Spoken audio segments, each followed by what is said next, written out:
Sejam bem-vindos a mais um Fractal Revisa. Falaremos um pouco dos ciclos biogeoquímicos. Como o próprio nome já fala, seriam trocas de substâncias entre os seres vivos, também chamados de fatores bióticos, e o meio ambiente. E essas substâncias, inclusive, elas fazem parte da composição da parte gasosa do nosso planeta, chamada de atmosfera. O elemento presente em maior quantidade na atmosfera seria justamente o elemento nitrogênio, que se encontra numa proporção de 78%. Uma variação desse valor, né? É mais correto a gente falar mais ou menos 78%.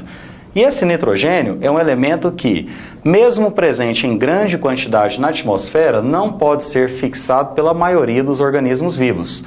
Por isso que nós dependemos de algumas bactérias, denominadas de biofixadoras de nitrogênio, para que elas tragam esse elemento tanto para o solo quanto para as águas.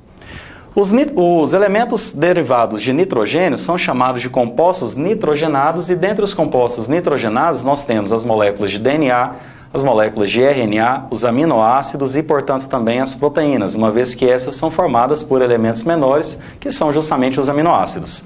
Sendo assim, o nitrogênio ele é um elemento indispensável à vida, principalmente pelo fato de entrar na composição do DNA, que é a molécula mandatária das células. Outro elemento presente em grande quantidade, mas não na mesma proporção do nitrogênio, seria o elemento oxigênio. E o oxigênio ele pode ser encontrado sob duas formas diferentes. O oxigênio molecular, que é o O2, necessário à nossa respiração e, portanto, produção de energia, tanto sob a forma de calor em aves e mamíferos, quanto também na forma de ATP para todos os demais organismos.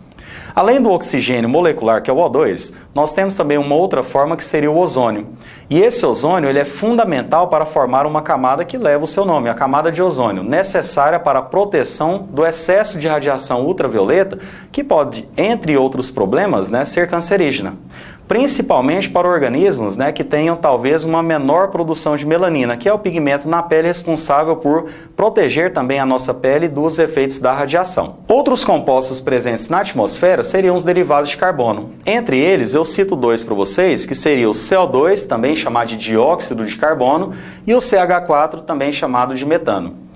Tanto o CO2 quanto o CH4, quando em grande quantidade na atmosfera, eles podem induzir um aumento de um efeito natural do nosso planeta chamado de efeito estufa. O efeito estufa ele é um fenômeno natural para a manutenção da temperatura média aqui do nosso planeta em torno de mais ou menos 15 graus Celsius.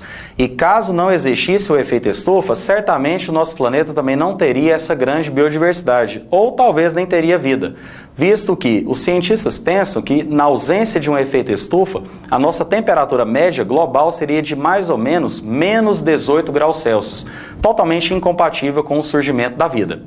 Além do mais, o aumento desse efeito estufa, que é um fenômeno natural, induzido, no caso, nesse aumento pela poluição, pela queima, principalmente de combustíveis fósseis, pode induzir ao aquecimento global.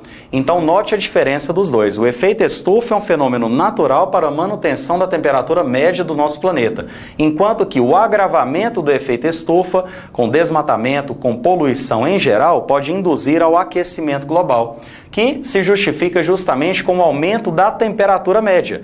E esse aumento da temperatura média, ele pode se refletir em um aumento muito grande da temperatura local de certas regiões, induzindo, em larga escala, a uma redução progressiva da biodiversidade, entre outros fatores que você já ouviu falar, como o derretimento das calotas polares, o que poderia aumentar o nível dos mares, o que poderia induzir ao desaparecimento de cidades litorâneas e vários outros problemas, como principalmente as alterações climáticas, e principalmente também as alterações ambientais causadas por esse fenômeno negativo que seria o aquecimento global. Vamos então resolver uma questão que aborda justamente esse tema.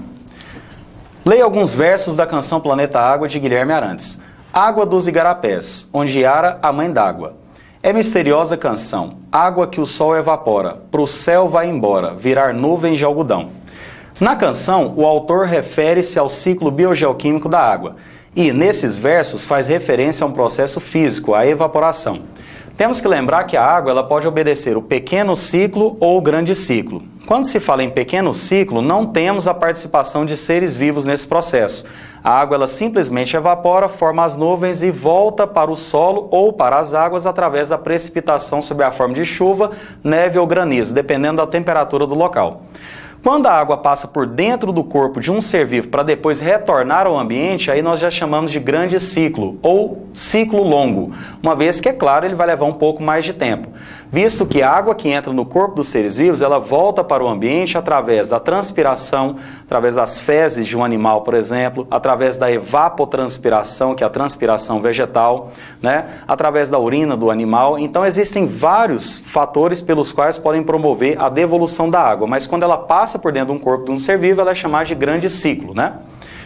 E aí ele fala, além da evaporação, um outro processo fisiológico contribui para que a água dos corpos de alguns organismos passe à pele e desta à atmosfera.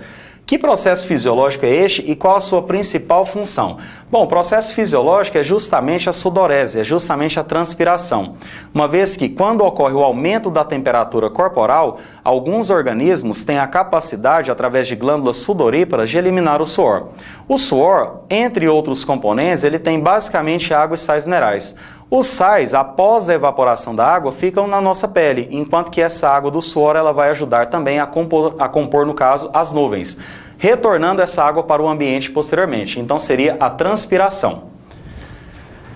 Ele fala depois, se em lugar de descrever o ciclo da água, o autor desejasse descrever o ciclo do carbono, seriam outros processos a se referir. Cite um processo fisiológico que permite que o carbono da atmosfera seja incorporado a moléculas orgânicas. Esse processo ele é chamado de fotossíntese, onde o CO2, presente numa proporção de 0,03% na atmosfera, é fixado principalmente pelas folhas do vegetal, combinado à água que a planta absorveu através das suas raízes. Na presença de luz, a planta consegue produzir o seu próprio alimento, que seria uma molécula de glicose, e libera também o oxigênio de volta para a atmosfera, fazendo todo o ciclo biogeoquímico. Depois ele fala, e um processo fisiológico que permite que esse mesmo carbono retorne à atmosfera. Bom, o carbono retorna à atmosfera pelo processo fisiológico da respiração, que seria mais ou menos um processo antagônico ao da fotossíntese. Durante a respiração, uma molécula de glicose ela é combinada a uma molécula de oxigênio dentro das nossas células para que a mesma molécula de glicose seja quebrada várias vezes, uma vez que quanto mais ela for quebrada, mais energia nós extrairemos dessa molécula que é um carboidrato altamente energético. No final do processo da respiração, nós temos a formação do dióxido de carbono, CO2, mais água.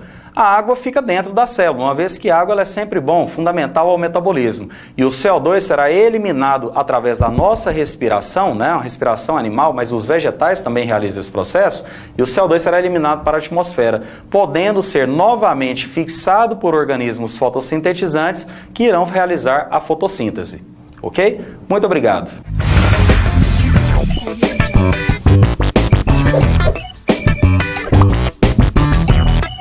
Thank you.